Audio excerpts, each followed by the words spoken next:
청년들이 그 사랑에 빠지면 얼굴이 밝아지고 또 이뻐진다 그래요. 그래서 어른들이 보면서 너 지금 연애하지 이런 말을 해요. 근데 이게 과학적으로 증명되는 이야기랍니다.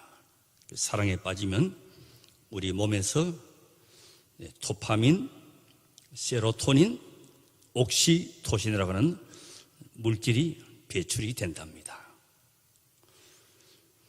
가슴이 두근거리고 또 좀 어려운 말인데 페닐에틸아민이라고 하는 물질이 나와가지고 이 물질이 나오면 자꾸 보고 싶고 가슴이 설레이고 손잡고 싶고 안기고 싶고 그래요. 그 시간 가는 줄 모르고 그대 없이는 내 인생 아무런 의미가 없고 단칸 방에서 라면만 먹고 살아도 행복할 거야. 근데 제 눈에 안경이 되고 콩깍지가 씌어서 분별력을 못하게 되는 거예요. 그때는 그거밖에 안 보이는 거예요. 그대 안 만났으면 내 인생 무슨 의미가 있느냐 이런 말을 하는 거예요. 가물가물한 추억입니까? 그런데 불행하게도 에틸아민이라는 이 물질은 수명이 있답니다. 짧으면 3, 4개월, 긴 사람은 3년을 간답니다. 그래서 3년쯤 지나면 분별력이 생기고 상대를 객관적으로 보기 시작하는 거예요. 내가 눈비었지. 어찌다가 저런 인간 만났냐. 서슴없이 이런 말을 하게 되는 거죠. 자, 우리 몸에 이 사랑의 물질 페틸에틸아민이 평생 나오면 얼마나 좋겠어요.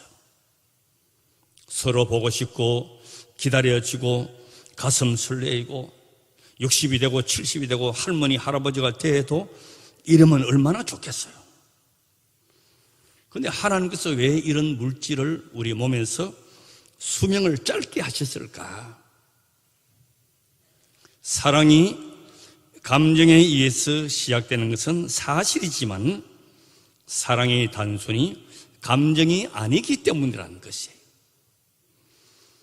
사랑이 감정에 의해서 유지되는 것이 아니고 서로의 약속, 서로의 책임, 서로의 헌신에 의해서 유지가 되는 것이에요. 그래서 고린도전서 13장 4절에서 7절 그 사랑장의 내용을 보면요. 자막을 보십시오.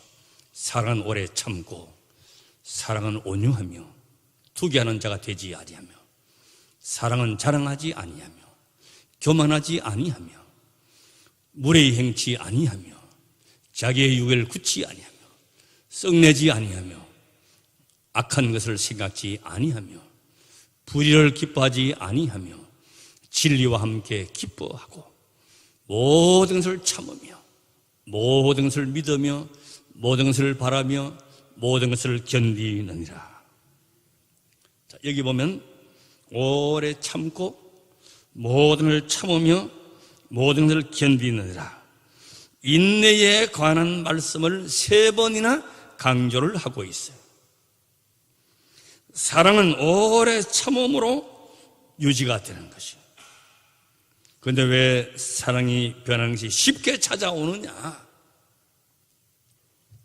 우리가 감정의 지배를 받기 때문에 내 몸에 그런 물질의 지배를 받고 있기 때문에 그래요. 달콤하고 가슴 설레이는 사랑의 감정은 쉽게 사라지는 것이에요. 그러나 하나님의 사람은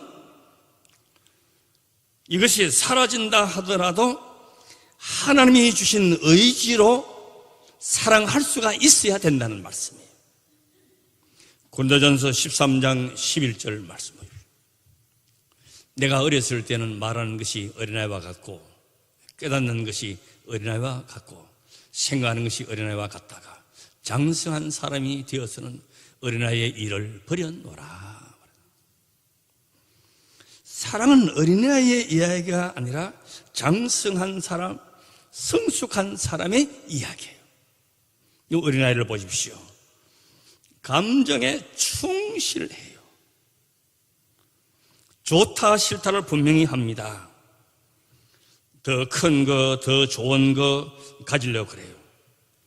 애들은요, 양보나 배려가 없습니다.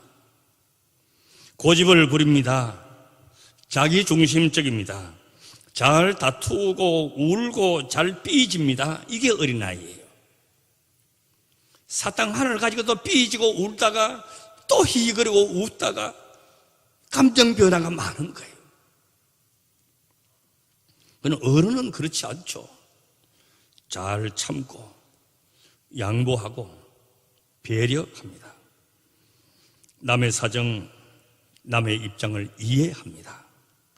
보이는 것보다 큰 배경을 생각하고 멀리 보고 넓게 봅니다. 우리가 어린아이라고 하면 두 가지 의미로 쓰지요. 신체적인 어린아이가 있고 심리적인 어린아이가 있고, 또 하나 더 말씀드리면 신앙적인 어린아이도 있어요. 자라지 못하고 미숙한 것이. 브라인드 스톱이라고 하는 책이 있어요. 브라인드를 하면 그 창문에 올렸다 내렸다 하는 그걸 브라인드라 그러잖아요. 못 본다는 뜻이죠. 가리웠다 하는 그런 뜻이죠. 그 현대인들의 모습 중에 가장 큰 모습, 큰 병폐가 뭐냐? 전체를 못 본다는 거예요. 부분적인 것만 보지만은 전체를 못 봅니다. 다른 사람은 보는데 자기는 못 보는 거예요. 하나는 생각하는데 둘은 생각지 못하는 거예요. 자기 생각에 갇혀가지고 다른 걸 못 보는 거예요. 현재만 보고 장래를 보지 못합니다. 내일을 생각하고 다음을 생각하지 못합니다. 이게 어린아이의 일이고 미숙한 사람의 모습이에요. 그런데 오늘 이런 이야기를 제가 하려고 그런 것이 아니고, 부모님의 사랑은 그렇지 않다 하는 것이. 부모님의 사랑은 유효기간이 없어요. 3년이 아니고 30년이 아니고 평생 숨질 때가 되어도 자녀에 대한 사랑은 변하지 않는 것이에요. 마음속에만 있는 사랑이 아니고 아주 실제적이고 실천적이고 행동하는. 부모님은 우리에 대해서 얼마나 참았고 얼마나 믿어주었고 얼마나 바랐고 얼마나 애틋했느냐. 그런데 자녀들은 그 사랑의 진실을 다 알지 못해요. 버르장머리 없는 애들은요, 엄마가 나한테 해준 게 뭐가 있냐, 이런 거예요. 이런 거예요. 불효자식도 이런 불효자식이 없는 것이죠. 여러분, 젊은 분들은 기억을 못할 겁니다만은 옛날에 시사 만화를 많이 그렸던 그 뚜꺼비 안희섭이라고 하는 만화가가 있었어요. 기억나십니까? 이분이 이제 그 책에 보면요, 추석날 아침에 음식을 가득히 차려놨어요. 뭐 고기도, 송편도, 뭐 생선도 다 차려. 그리고 아버지가 어린 자녀를 놓고 옛날 고생한 이야기를 하는 거예요. 얘들아, 내가 어렸을 때는 먹을 게 없어가지고 굶기가 일쑤였다. 추석 명절에 송편 먹고 쌀밥 한 그릇 먹는 것이 그렇게 행복이었단다. 그렇게 하니까 큰 애가 하는 말이, 그는 아빠 빵 먹으면 되잖아요. 야, 이놈아, 빵이 어디 있어? 그러니까 둘째가 하는 말이, 아빠 그러면 라면 끓여 드시죠. 왜 굶어요? 그래서 아버지가 돌아앉으면서 예끼 한심한 놈들, 이제 그런 만화가 있었어요. 두 아들이 방에 들어가가지고 참 우리 아버지 한심하다고. 아버지가 한심한 거하고 아들들이 한심한 거하고 차원이 다른다 이야기예요. 그 어려운 시절에 평생을 수고하고 헌신하고 자식을 길렀어요. 자녀들에게는 언제나 좋은 것을 주었습니다. 그런데 애틋한 그 사랑의 진실을 자녀들은 알지를 못하는 거예요. 애틋한 사랑의 진실이 가장 잘 나타난 것이 예수 그리스도의 구속의 사건에서 나타나는 것이. 우리가 수요일날 로마서 공부하듯이 우리는 하나님을 멀리 떠나 있었고 본질상 진노의 자녀였고 사망에 끌려가고 있는 우리들, 하나님의 마음을 상하게 하였고 멀리했던 우리들이 벌을 받아 마땅했었어요. 억문의 대가를 치러야 마땅한데 내 잘못을 사해 주시는 그런 정도가 아니고 다 갚아주었어요. 누가 갚아주었냐? 독생자 예수 그리스도를 십자가상에서 다 치르게 하셨어요. 나의 하나님, 나의 하나님, 어찌하여 나를 버리셨나니까 외쳐야만 했던 그 사랑의 진실을 복음 안에 담아두었어요. 오늘 본문에 등장하는 이 여인은 마가복음 7장에 의하면 헬라인이요 수로보닉의 여인이었다. 예수님을 부르는데 주 다윗의 자손이여 그랬어요. 예수 그리스도에 대해서 아는 그 믿음이 이 짧은 말씀 속에 담겨져 있어요. 그리고 나는 예수 앞에서 은혜와 자비를 얻어야 되는 존재임을 알았어요. 딸에 대한 애틋한 사랑이, 가슴 아픈 사랑이 주님 앞에 나오게 만들었어요. 여인은 거절을 당해도 개로 취급을 받아도 당연한 줄 알고 예수 앞에 엎드립니다. 애틋한 사랑의 진실이 그 안에 가득했기 때문에. 그러나 마땅히 그 앞에 엎드려야 될 유대인들 보십시오.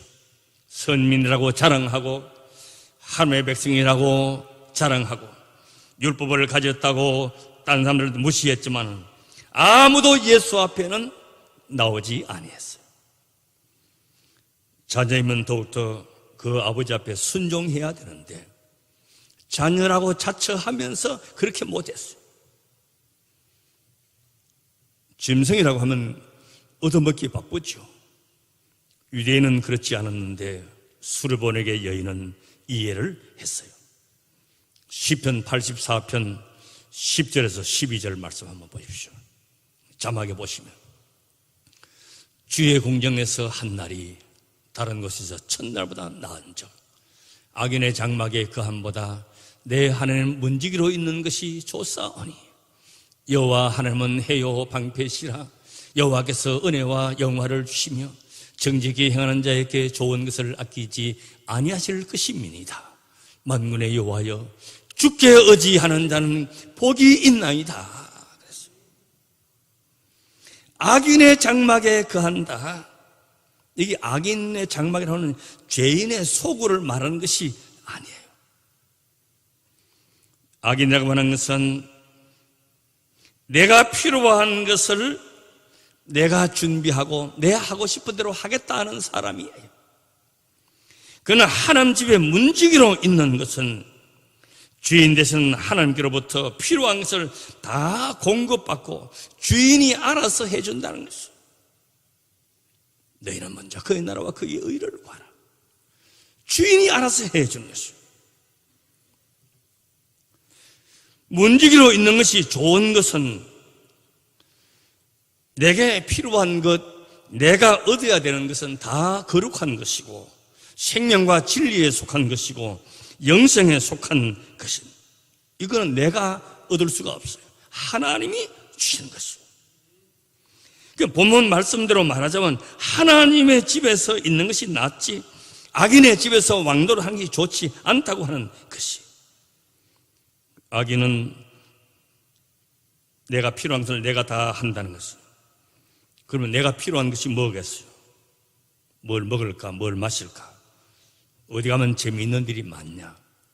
그런 것만 구하는 거예요. 그건 하나님의 영광이 없어요. 거룩함이 없어요. 그게 악인의 집이에요. 민족적인 우월감을 지키고 자존심을 지킬 힘을 가지고 있을 것을 원하지, 낮아지고 겸손하고 십자가 지는 것을 그 사람들은 싫어했어요. 모든 영광이 자기한테 있지 뭐하러 낮아지고 십자가는 왜 지느냐? 그런 것이 없어요. 율법을 가지고 자랑은 삼았지만은 지키는 것은 자랑으로 삼지 않았어. 이 여인은 자랑이 없어요. 주인상에서 떨어지는 부스러기라도 달게 먹을 수밖에 없는 은혜를 사모하고 있어요. 이때 예수님께서 내 믿음이 크도다 그랬어요. 여러분, 성경에 분명히 믿음이 큰 믿음도 있고 작은 믿음이 있습니다. 그러면 예수님께서 또 주님께서 보실 때에 좋은 사람이라고, 인간다운 사람이라고, 칭찬할 만한 사람이라고 했던 그 사람들을 보십시오. 부자도 아니고 출세한 사람도 아니고 많이 배운 사람도 아니고 뭐였느냐? 믿음의 사람을 그렇게 보시는 것이요. 그런데 여러분, 복음서를 읽어보면 믿음에 대해서 칭찬받은 일 가운데 유대 사람은 한 사람도 없어요. 백부장 로마 사람은 이방인이지, 오늘 여인도 이방 여인이지. 내 믿음이 크도다, 메가톤급 믿음이다. 원문은 그렇게 되어 있어요. 믿는 만큼 좋은 사람이 되는 것이고 믿는 만큼 은혜를 입고 능력을 가진 사람이 되는 것이. 시골 사는 집사님이 계셨는데 이제 덜에 갔다 오다 보니까 까치 둥치에서 새끼 2마리가 떨어져가지고 땅바닥에 퍼덕퍼덕하고 있어요. 그 불쌍한 까치 새끼 2마리를 주워와가지고 빈 닭장에 넣어두고 돌보는데 이 야생의 까마귀 새끼가 먹이를 줘도 안 먹고 그냥 바들바들 떨고만 있는 거예요. 근데 놀랍게도 그 어미까치가 날아와가지고 새끼를 돌보는 거예요. 먹이를 주고 그렇게 하니 새끼들이 그냥 활기차게 모이를 받아먹고 잘 자라는 거예요. 그 새끼가 이제 어느덧 날개를 퍼덕이면서 날 수 있게 되었어요. 그리고 집사님이 호기심이 생겼답니다. 어미까치가 닭장 안에 들어왔을 때만 문을 딱 닫아버렸어요. 그리고 다 자란 새끼 까치 2마리는 이제 날려보냈습니다. 그런데 며칠이 지나도 날아가 버린 새끼 까치들이 어미를 안 찾아오더랍니다.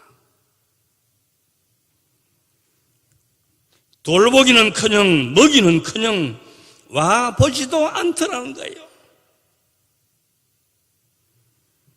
부모의 마음에는 10자식이라도 애틋한 사랑을 가지고 있는데 10자식은 한 부모한테 그렇게 못하더라는 거예요. 부모는 출가시켜놓고도 걱정이 많아요. 애들 어떻게 보나 걱정. 된장, 고추장까지 걱정하는 거예요. 김장도 걱정하는 거예요. 있는 거 다 퍼주고도 더 못 줘서 안타까워하는 거예요. 애틋한 사랑의 진실에는 유효기간이 없어요. 저도 우리 어머님 살아계실 때는 내가 할아버지가 되었는데도 야야, 길 건널 때 조심해라, 누구하고 싸우지 마라, 좋은 목사 되거라, 맨날 그렇게 말씀하시는 거예요. 본문의 이 어머니는 딸 때문에 기쁨이었습니다. 동네 사람들이 수근수근하고 가정에도 불편하고 자식이라고 떳떳하게 내어놓을 수도 없고 나를 불쌍히 여기소서, 주여 저를 도우소서.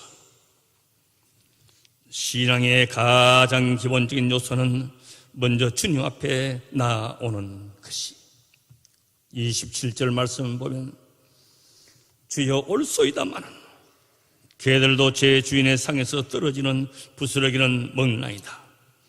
자녀를 위한 부모의 마음이 머리카락을 잘라서라도 밤을 새워서라도 내 몸에 피를 뽑아서라도 다 해주고 싶은 것이.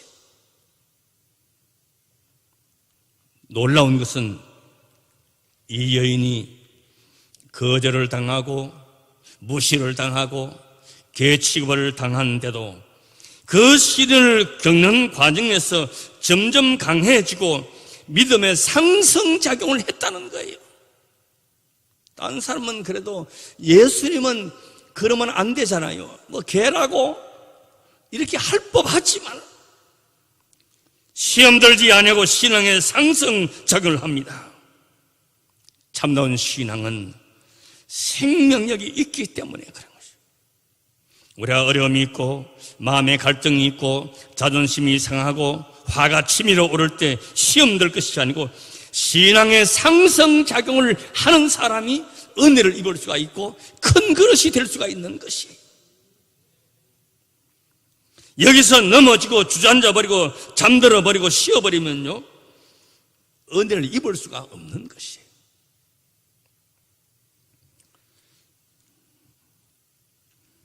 부모된 마음속에 있는 사랑의 진실보다도 예수 안에 있는 사랑의 진실이 더 크고 더 놀랍다는 것이.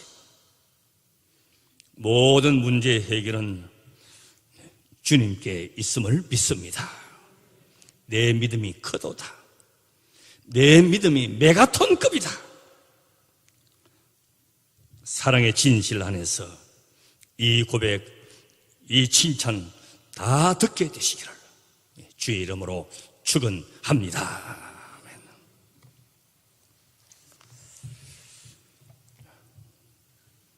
우리 인간의 사랑은 변하고 식어지고 또 바뀌어져 가지만 부모님의 사랑은 평생 가는 것이고 하나님의 사랑은 영원히 가는 것을 우리가 믿습니다. 내 안에 있는 애틋한 사랑의 진실을 담고 자녀를 대하고 부모님을 섬기며 은혜 받은 그 구원의 사랑의 애틋한 진실을 가지고 하나님 앞에 일꾼 되게 하시고 섬기게 하시고 일하게 하시고 또 그 사랑의 눈으로 세상을 바라볼 수 있도록 축복해 주시옵시고 이제 우리가 장성하여서 어린아이의 일을 버릴 수 있는 성숙한 믿음의 자리에 서게 하여 주시옵소서. 예수님의 이름으로 기도드리옵나이다.